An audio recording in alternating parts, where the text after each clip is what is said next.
চিংড়ি মাছ কাটা দেখালাম, এবার চিংড়ি মাছ কেটে কুটে রান্না করতেও কিন্তু চলে আসলাম। তো আমি আজকে চিংড়ি মাছ কী দিয়ে রান্না করব বলেন তো? হয়তো এইভাবে পেঁয়াজ মরিচ কাটা বা চিংড়ি মাছ কষানো দেখে অনেকটাই কিন্তু আঁচ করা যায়। বিশেষ করে পুঁই শাক দিয়ে চিংড়ি মাছ এইভাবেই রান্না করে, লাউ দিয়ে চিংড়ি মাছ এইভাবেই রান্না করে। আমি কিন্তু পুঁই শাক দিয়েই রান্না করব। পুঁই শাক দিয়ে রান্না করব চিংড়ি মাছ দিয়ে। আর হচ্ছে গরু গোশ আসে ফ্রিজে, ওইটা ভাজি করব, পেঁয়াজ মরিচ দিয়ে ভাজি করব। তো সেই আগে শনিবার ঈদ হয়েছে, আজকে সেই শনিবার পুরা এই এক সপ্তাহ ধরে কিন্তু গোশের উপর দিয়ে চলতেছে। শনিবার ঈদ হয়েছে আর আমার বাসায় কিন্তু গোশ রান্না হয়েছে শুক্রবার থেকে।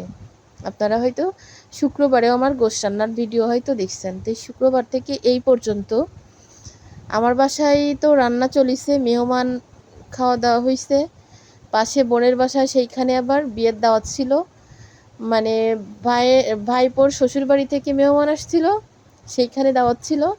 আবার ভাইজির বিয়ে ছিল, সেইখানেও দাওয়াত ছিল। তো এত পরিমাণ রান্না বান্নার ভিতরে কিন্তু আবার দাওয়াতও খাইছি। তা আসলে গোশটা এমনই জিনিস, আমাদের অরুচি হয়ে গেলে কি হয়, ছেলে মেয়েদের হয় না।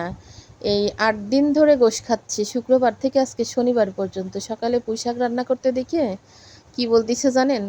বলতেছে যে আম্মু তুমি পুঁই শাক রান্না করিছো, খাবে কে?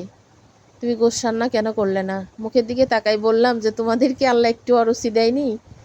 এত পরিমাণ খাচ্ছে তারপর